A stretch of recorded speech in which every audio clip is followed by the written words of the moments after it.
monde. Je suis très content d'être avec vous, même si j'aurais préféré être avec vous en personne.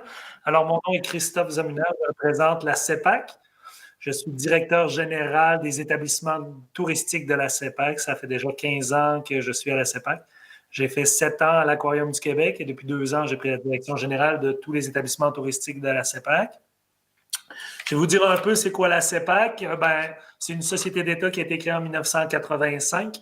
Nous avons 46 établissements. Il y a 23 parcs nationaux, un parc marin, 13 réserves fauniques, une pourvoirie et 5 établissements touristiques. Nos activités principales sont le plein air, la chasse et la pêche. Au niveau de l'hébergement, il faut savoir qu'on a 545 prêts à camper, plus de 7000 sites de camping. Donc, on est le plus grand locataire de camping au Québec et près de 700 chalets. On est également le plus grand locataire de chalets au Québec, répartis à peu près partout au Québec. Donc, nous, on sommes beaucoup en région. Nous ne sommes pas concentrés dans les grandes villes. Et on possède aussi de l'hôtellerie, 175 chambres. En 2017-2018, il y a eu 7,5 millions de jours visites. Donc, c'est énorme. C'est en augmentation de façon significative. Là, depuis les 5 dernières années, on a pris 2 millions de jours visites. Il y a de plus en plus de monde qui fréquente nos établissements. C'est parfait pour nous parce que ça fait partie de notre mission de mettre les gens en contact avec la nature, mais ça nous génère certains défis. La plupart de la clientèle est du Québec, excepté au parc de la Chute-Montmorency où sur à peu près 900 000 visiteurs, on a la moitié qui sont des touristes hors Québec, donc des touristes étrangers. Le taux de satisfaction est très élevé, donc entre 90 et 97 %. Donc, on n'a pas d'enjeu à cet égard-là. Et c'est constant avec les années. Ça ne fait qu'augmenter ou rester très élevé. On a 3300 employés à travers le Québec. C'est beaucoup d'emplois saisonniers. Je vous dirais qu'il y a à peu près même pas 800 emplois qui sont réguliers donc à l'année. Tout le reste, c'est des emplois saisonniers. Ça va avoir une incidence dans notre défi de trouver de la main-d'œuvre. Je pense que ça vous a été peut-être déjà jasé. C'est un peu le portrait de qu'est-ce que la CEPAC. 92 % de nos employés, là, je disais qu'il y en a beaucoup, c'est 92 % de nos employés sont en région. Pour ce qui est des défis, je pense que vous avez les grands axes que le MT Lab a signifiés dans ses besoins d'innovation. Là. Je l'ai redit, mais juste une fois. Attendez, je retrouve mon petit papier. Le premier, c'était meilleure compréhension des clients. Le deuxième axe, c'est l'enrichissement du parcours omnicanal du client. Troisième, c'est bonification des lieux, territoires et événements, ainsi que gestion innovante des ressources humaines, augmentation des ventes, optimisation des ressources. Et aussi, technologie émergente, c'est un melting pot de tout. Je vais plus vous parler, vous allez voir, il y a des liens avec les différents axes, mais j'ai essayé de focusser sur quelques axes qui peuvent nous intéresser, mais ça ne veut pas dire qu'il n'y a que ceux-là. Donc, vous le voyez avec notre industrie, nos activités, il y a peut-être des axes que je ne parlerai pas ou des activités ou des niches dont je n'aborderai pas le sujet aujourd'hui, mais qui pourraient nous intéresser. Vous avez qu'à vous valider un peu, si vous connaissez un peu les établissements de la CEPAC, voir où est-ce qu'on pourrait s'accrocher. Un de nos premiers axes, nos premiers enjeux, c'est les ressources humaines. C'est pas une surprise pour personne. Dans le milieu touristique, c'est particulièrement important. Pourquoi? Parce qu'entre autres, c'est des emplois qui ne sont pas des emplois qui sont hautement qualifiés, donc ça ne prend pas beaucoup d'études. Cependant, les salaires dans le milieu touristique ne sont pas très élevés. Donc, la compétition est, on est en plein emploi à peu près partout. Étant donné qu'on n'a pas besoin d'être très qualifié, on peut se trouver nos jobs facilement. On est en région, c'est très difficile. Donc, nos enjeux, c'est recrutement, mobilisation, rétention, assurément. Relié à ça, il y a aussi pour combler la rareté de la main-d'œuvre, c'est tout ce qui va simplifier les opérations. Donc, que ce soit l'automatisation, la simplification, ce qui va nous permettre d'avoir peut-être moins d'employés. Ça peut être aussi niaiseux qu'à une guérite, la guérite va être complètement automatisée et on n'aura plus besoin de quelqu'un qui va vérifier les inscriptions ou quoi que ce soit. Ça, c'est du côté des ressources humaines. On a aussi la problématique des emplois saisonniers. C'est un défi. Pour nous, évidemment, on n'est pas capable de... beaucoup d'établissements, si je regarde la plupart des parcs nationaux, quoique on est en plus en train de les ouvrir à l'année, il y a beaucoup d'établissements qui ne sont ouverts que durant, je vous dirais, du 1er avril jusqu'à fin octobre. Donc, c'est des emplois saisonniers moins de valeur pour certains, quoique dans certaines régions, de travailler pendant 9, 10 mois ou 8 mois, c'est intéressant, puis être sur le chômage ou faire un autre travail. Pour certaines régions, c'est plus culturel, donc très intéressant. Mais en général, les gens préfèrent avoir des emplois à l'année. Nos emplois ne sont pas si rémunérés que ça. Je vous dirais, les emplois où c'est les plus rémunérés, c'est ceux qui sont au siège social à Québec. On est 200, 220 personnes. Là, à ce moment-là, on tombe dans du monde qualifié, beaucoup plus scolarisé également.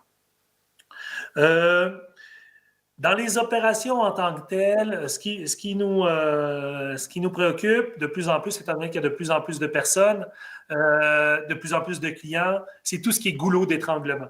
Donc, toute la fluidité de notre clientèle, comment elle se déplace, comment on simplifie les opérations pour qu'ils restent moins longtemps à un certain poste que ça roule plus. Ça, c'est certain que c'est un enjeu. Ça va être un enjeu aussi juste de simplifier comment les gens accèdent à nos sites. Je ne parle pas de nos sites Internet, mais physiquement, comment on peut faire pour faciliter ces choses-là. S'il y a des applications qui accélèrent le mouvement des gens, les inscriptions, ça peut être intéressant. Évidemment, tout ce qui est billetterie automatique, on se tourne vers ça, l'achat en ligne, tout ça, mais ça, c'est des voies où est-ce qu'on essaie de simplifier nos opérations.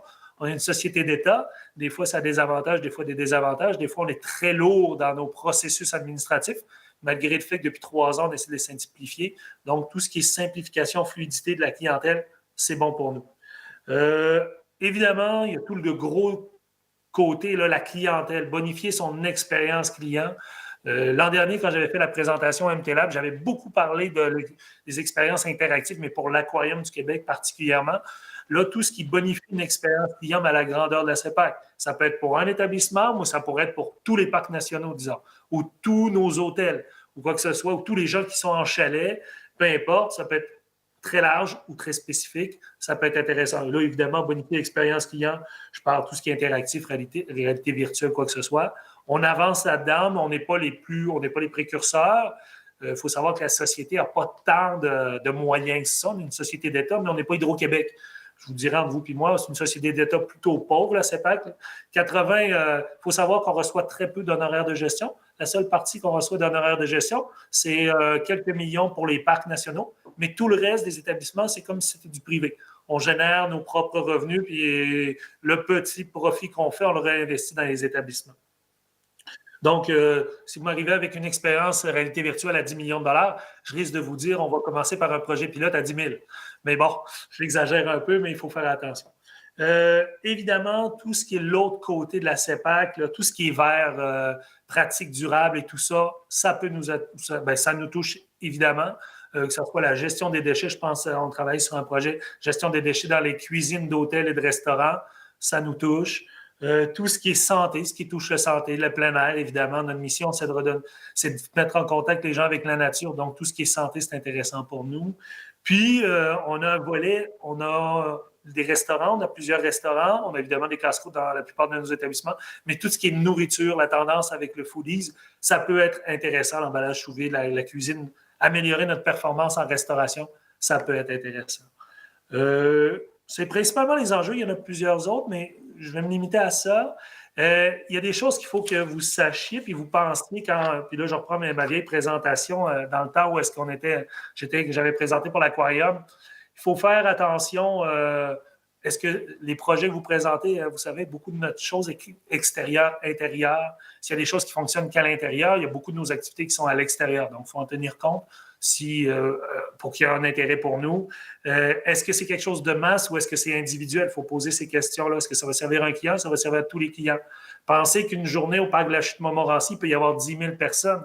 Pensez qu'à la plage d'Oka, il y a 10 15 000 personnes dans une journée. C'est sûr que le Parc national de Guebel, il va y avoir quelques centaines de personnes dans une journée, mais il faut penser, est-ce que ça fonctionne pour des grandes masses? Est-ce que ça fonctionne toute saison? On a déjà eu des projets où, pendant l'été, où est-ce qu'il y avait beaucoup, beaucoup de monde, on se disait, ce produit-là, on le suspend parce que c'était impossible de vivre avec autant de masse que ça. Donc, est-ce que ça devient aussi une source de revenus? Est-ce que c'est un service qu'on donne gratuitement, si on passe à une expérience réalité augmentée ou quoi que ce soit, ou on va chercher des revenus? Je vous dirais, on essaie souvent d'aller chercher des revenus ou d'autres avantages. Ça, c'est en ligne avec notre mission. Il faut penser à ça. Il faut penser, évidemment, comme je vous disais, à tous les établissements de la CEPAC, mais ça pourrait être concentré le produit que sur un établissement de la CEPAC. Ce n'est pas obligatoire que ce soit pour la masse, mais on voit le projet, on le traite à une plus petite échelle. Si c'est pas, excusez-moi, si c'est pas à une plus petite échelle, si c'est juste pour un établissement. Donc, c'est un peu ça nos besoins. Nous, on est toujours très, très ouverts là, pour la philosophie de la CEPAC. C'est plutôt, on écoute habituellement toutes les propositions. Des fois, on va de l'avant, des fois, on ne va pas de l'avant. On travaille beaucoup en projet pilote. Tout souvent, quand on est approché par des entrepreneurs, on participe, mais bon, il faut qu'on ait un intérêt. C'est moi qui fais. Mais voilà, mais il est très. Merci beaucoup, Antoine.